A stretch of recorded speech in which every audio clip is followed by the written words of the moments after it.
જય મા વસ્તુના જય કષ્ટ પંદર આજે 17 મે એટલે કે 3 વર્ષે આવતો એકવાર અધિક માસનો પ્રારંભ દિવસ. આપણા હિન્દુ શાસ્ત્રમાં અધિક માસનું ખૂબ મહત્વ લખ્યું છે. પુરુષોત્તમ મહિનો 3 વર્ષે એક જ વાર આવે છે, પણ એ 3 વર્ષે એકવાર આવતો આ પુરુષોત્તમ મહિનો એની અંદર એની ઘણા બધા ગુણ છે. પુરુષોત્તમ મહિનો લોકો જ્યાં રહે છે એની પાછળ એક કારણ છે, એની પાછળ એક નાનકડું સાયન્સ છુપાયેલું છે.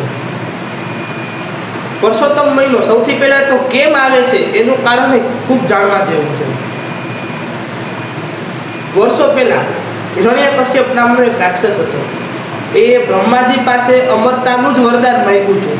એનું મૃત્યુ ન ઘરમાં થાય કે ન બહાર, ન કોઈ અસ્ત્રથી થાય કે ન કોઈ શસ્ત્રથી થાય, ન તો કોઈ રાતમાં કરી શકે, ન તો કોઈ દિવસમાં કરી શકે, ન તો 12 મહિનાની અંદર કાર્તક, માગસર, પોષ, મહા, ફાગણ, ચૈત્ર, વૈશાખ, જેઠ, અષાઢ, શ્રાવણ, ભાદરવો અને આસો, ન તો આ 12 મહિનાની અંદર કરી શકે. એના માટે ભગવાન વિષ્ણુએ ખાસ આ 13મા મહિનાનું સર્જન કર્યું અને આ 13મા મહિનાની અંદર સમી સાંજે ઘરના ઉંબરે પોતાના નખથી નરસિંહ અવતાર ધારણ કરી એ હિરણ્યકશ્યપનું વધ કર્યું. ત્યારથી આ પુરુષોત્તમ મહિનો છે તે આવવાનો શરૂ થયો.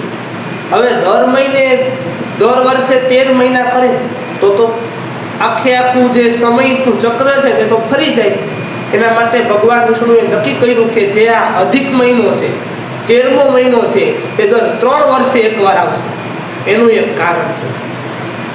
આપણે 2026ની સાલ ચાલે છે અત્યારે, પણ વિક્રમ સંવત 2082 પહોંચી ગયું છે. હવે જે તિથિ વધઘટ થઈ હોય 3 વર્ષની અંદર એને સેટ કરવી પડે. એના માટે દર 3 વર્ષે એકવાર આ અધિક મહિનો આવે છે.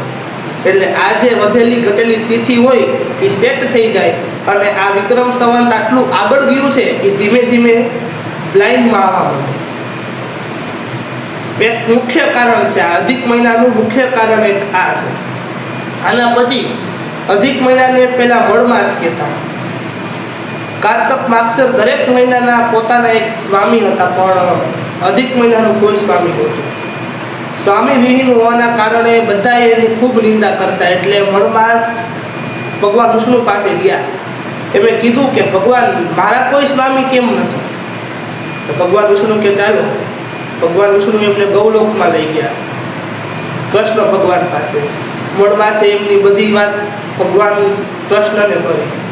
ભગવાન કૃષ્ણએ કહ્યું કે આજથી, અત્યારથી હવે હું તમને મારું એક નામ એટલે કે પુરુષોત્તમ નામ આપું છું અને એની સાથે આ નામમાં મારા પોતાના ગુણ આપું છું તમને. એટલે આજથી તમે પુરુષોત્તમ માસ કહેવાશો. દર 3 વર્ષે એકવાર આવશો અને જે તમને ભાવથી, ભક્તિથી આખો મહિનો કરશે, આ મહિનાની વ્રત કથાઓ કરશે, એને અંત સમયે સ્વર્ગની પ્રાપ્તિ થશે. ત્યારથી આ પુરુષોત્તમ મહિનાનું, આ મલ માસનું નામ પુરુષોત્તમ માસ પડ્યું. આ પુરુષોત્તમ મહિનાની અંદર 31 દિવસ હોય છે. 31 દિવસની પોતાની એક વ્રત કથા હોય છે. 31 વ્રત કથાઓ આ 31 દિવસો દરમિયાન કરવામાં આવે છે.